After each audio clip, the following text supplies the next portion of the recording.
Hello and welcome to the program. I'm Layo Adegoke. We begin in the Central African Republic, where the government has declared a state of emergency as armed groups try to lay siege on the capital, Bangui.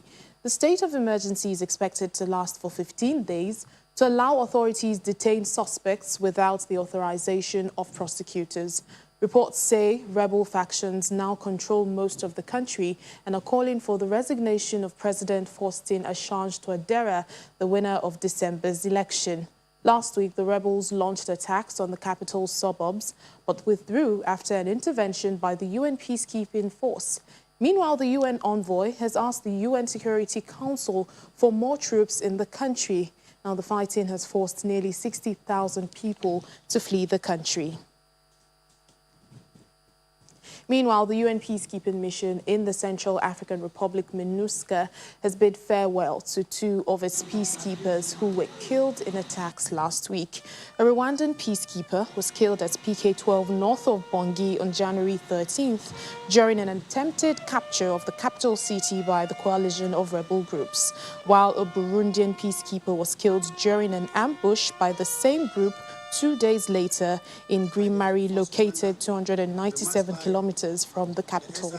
The solemn ceremony took place at the peacekeeping mission's headquarters. The two late peacekeepers were also posthumously awarded one of the highest honors in the country.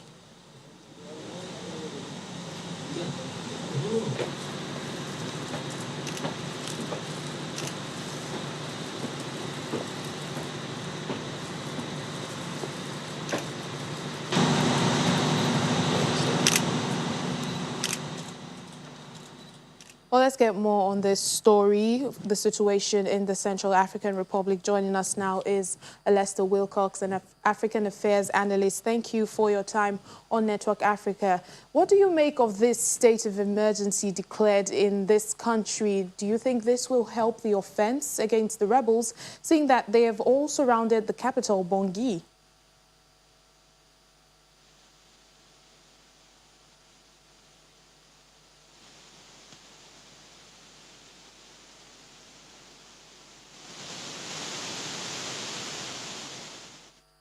Seems like we are having some audio issues. Mr. Lester Wilcox, if you can hear me, what do you make of the state of emergency declared in the Central African Republic?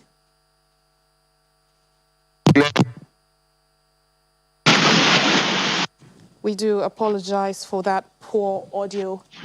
Let's move on to COVID-19 stories.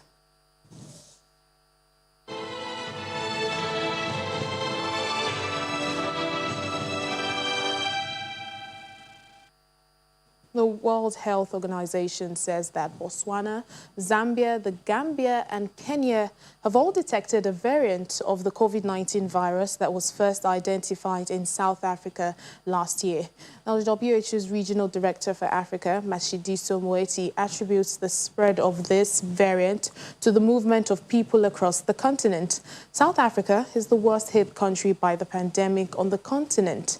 Meanwhile, a team of researchers from 3 South African universities working with the National Institute for Communicable Diseases found that the current vaccines being used may not be effective against this new strain.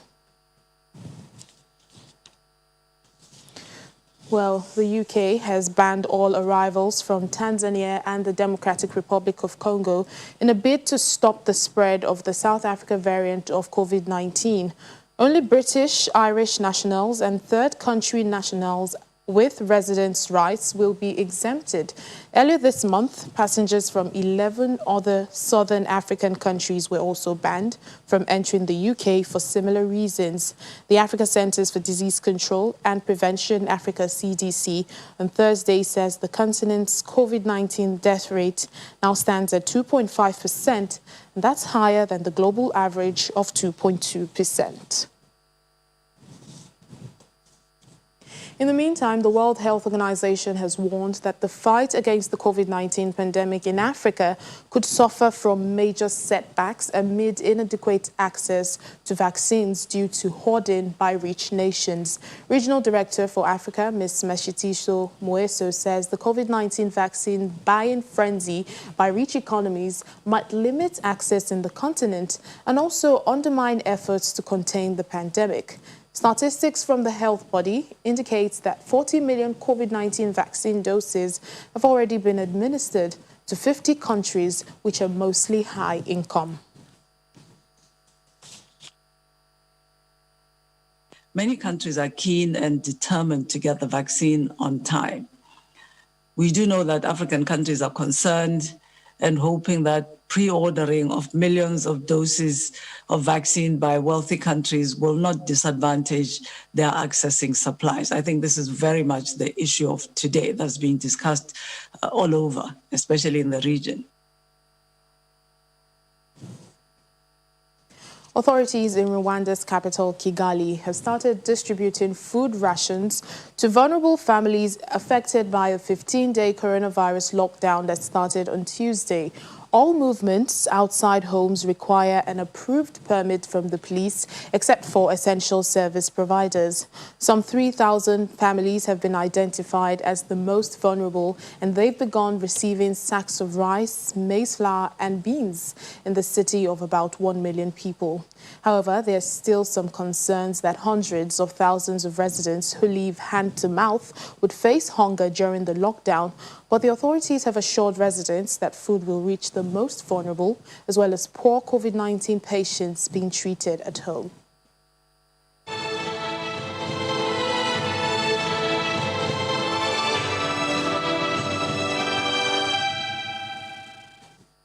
Now let's go back to our leading story coming from the Central African Republic, where rebels are said to have surrounded the capital, Bangui. We have joining us again, Alistair Wilcox, an African affairs analyst.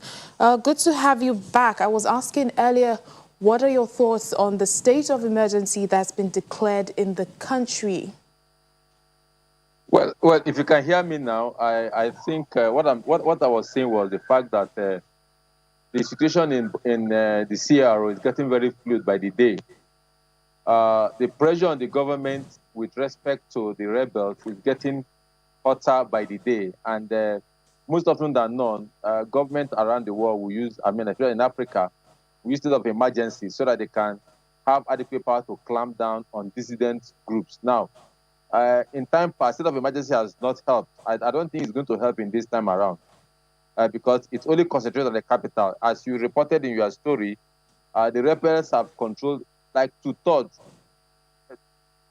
part of the country, and so they are closing in very much on the capital, and it's getting fluid by the day. Now, the government is using a panicky, as far as I'm concerned, it's a panicky situation. Would that stabilize the situation? I think it's still very, very fluid, and let's hope that they can have the military might and the necessary power to repel the rebels and take them out of existence from the CR. Well, what do you think can be done? What more do you think can be done? Because, you know, the UN envoy is actually warning that the country is at grave risk and is calling for more peacekeepers. It seems the situation is really escalating. What more can be done to curb this challenge? Well, with about 12,000 man-strong United Nations keeping force in the country, it's proving to be inadequate. Because if the rebels could have advanced and hold down a lot of territories up to getting around in and around Bangui, the capital, then that means there is the need for more troops on the ground. There are also reports that says that there are deserters among the CRO military. Most of them are deserting or switching allegiance. So a decision like the reported is getting very, very great. I think from now, what needs to be done is additional troops, additional peacekeeping troops that will have an expanded mandate to engage the rebels. Because right now, if there is no additional mandate, additional troops that with a defined mandate to engage the rebels, then it's as good as saying that the rebels can run the country at any point in time. That's one. Secondly, There's also an armed embargo against the government of CAR. That embargo has not been lifted. So it is time that the world will look at and lift up the embargo against armed embargo, so that the government can acquire necessary arms and ammunition to fight the rebels. Look, I am seeing a Cold War because the Russian interest in CAR is also a factor that might be breeding under interest from elsewhere. So there must be a concerted effort on the international community to work together to resolve the issues in the CAR. If not, it will become a guinea pig of experiment within world powers. Well, just finally, before we let you go, what is there a role, the regional bodies can also play in this, because the conflict is actually producing a refugee crisis. Take Cameroon, for instance, has received thousands from CAR.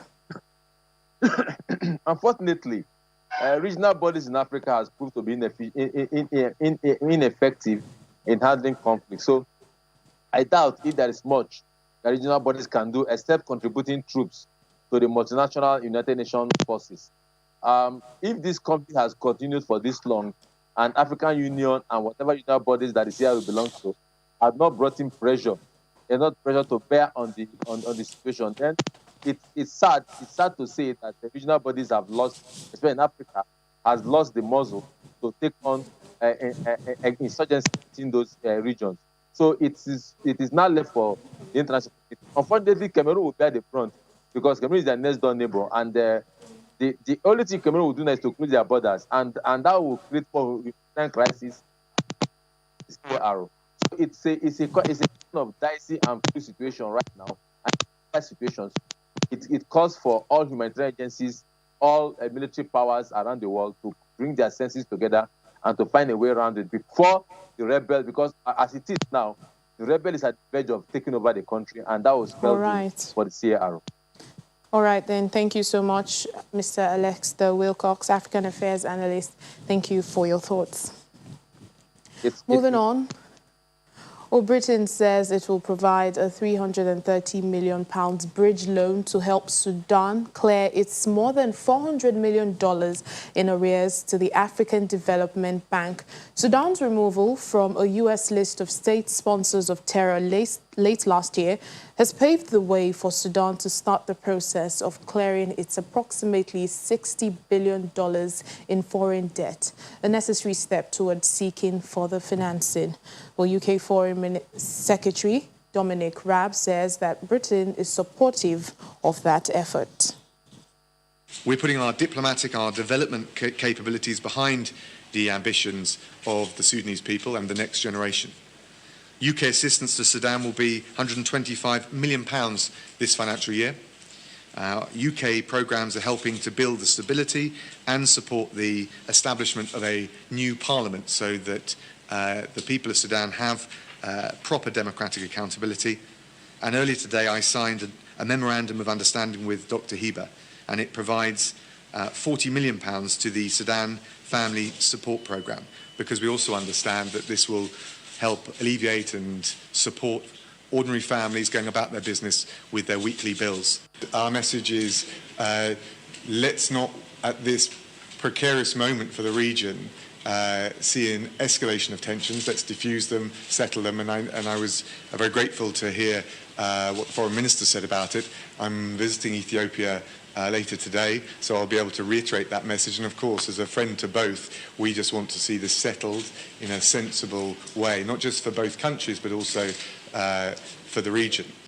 There have been ongoing protests in Tunisia, with teenagers being at the forefront of the demonstrations. In the poor districts, young Tunisians say they have nothing to lose as they clash with police operatives demanding jobs, dignity, and an end to police violence. This 19-year-old, hanging out with friends in a poor district of Tunisia's capital, had a simple explanation for nighttime clashes between youths and police that have shaken the country. He has nothing to lose. A decade after mass protests toppled Tunisia's longtime president and sparked uprising across the Middle East, anger is boiling over again amid economic stagnation, the global pandemic and a widening disconnect between the people and their leaders. I want to leave Tunisia. What am I doing here? My life here is bad. It's possible there in Europe it is better. At least there I can do something. Here I can't do anything.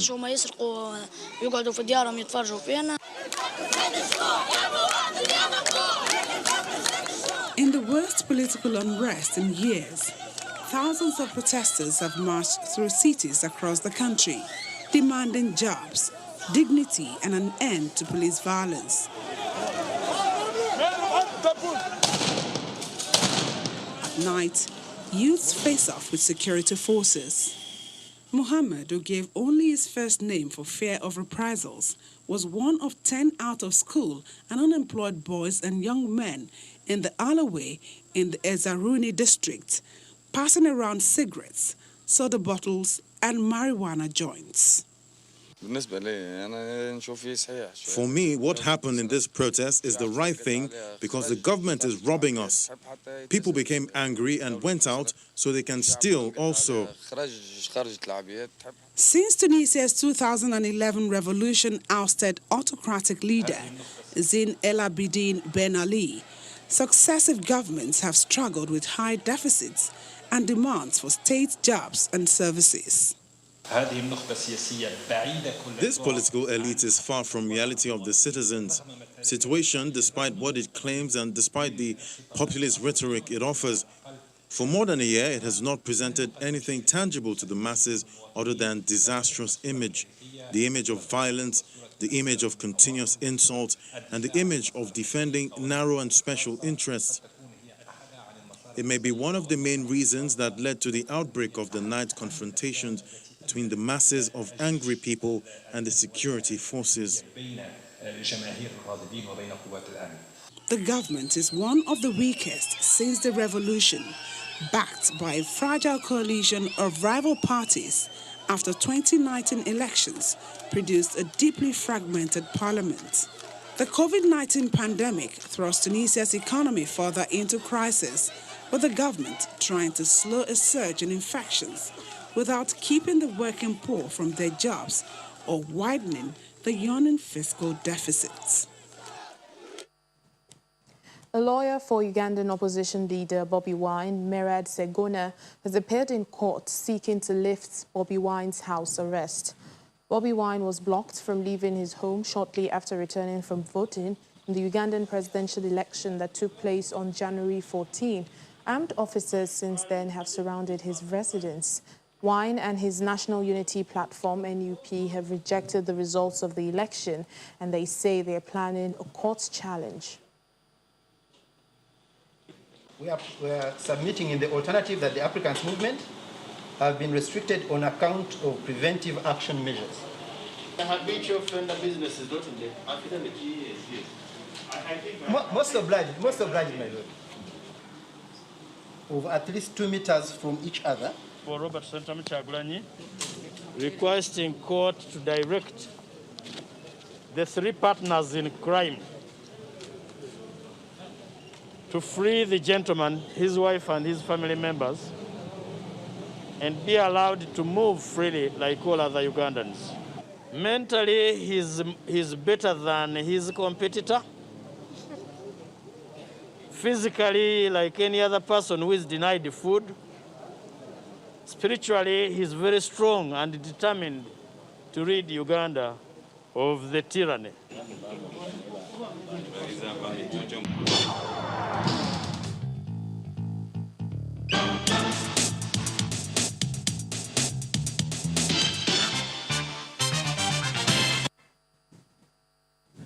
Welcome to our Africa Tech segment. The construction industry is one that has not really undergone a major transformation as it is slow to adopt new technologies in its operations.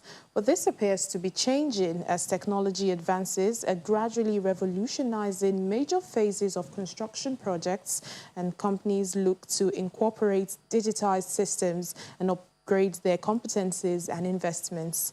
In this next report, we look at how a real estate and price discovery platform is changing the narrative in Nigeria's property technology space.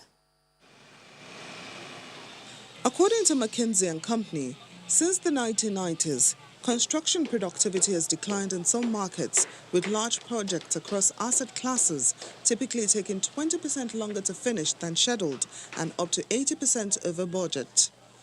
Same source also states that the construction industry is among the least digitized. But today, there are software and mobile solutions to help manage every aspect of a construction project, like that of LiveVent by Construct Technology Limited. John Oamen with his team have developed the platform to help bridge the gap in the procurement of building materials for projects while fostering transparency. Almost anybody that knows anything about construction knows that construction business is really hard business. And in my years in construction, I also encountered a lot of the difficulties that we face, particularly in this part of the world where we have a lot of other, challenges that transcend the space. And so one of the things that we decided to do is to employ technology, which is an enabler, to our processes which already exist to see how we can make them a lot better. They provide real-time data and intelligence to foster planning and give stakeholders accurate information to help them make the best outcome decisions. With the web and mobile applications, workers can document, access and share project information on site for accuracy and consistency. But the first thing we have done is we've built a platform called livevent.com where we aggregate construction prices daily, and so people are able to see prices of construction materials and able to reach out to vendors to get their materials real time.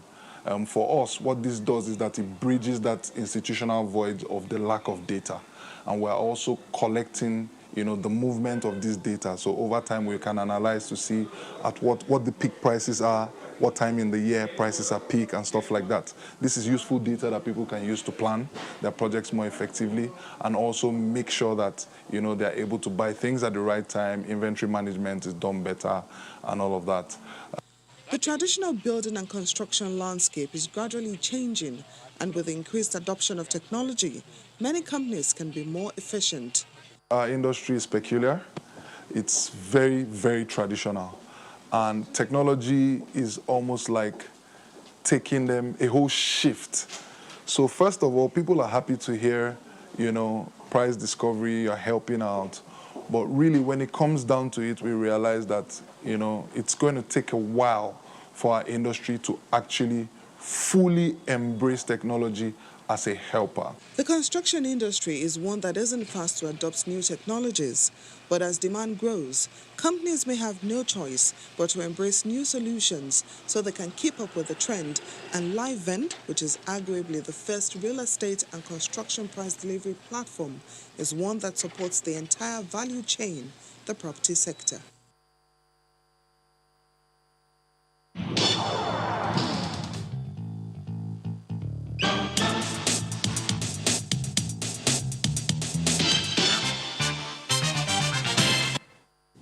That's the program for today and for the week. Thank you so much for watching. I'm Layo Adegoke. Have a lovely weekend.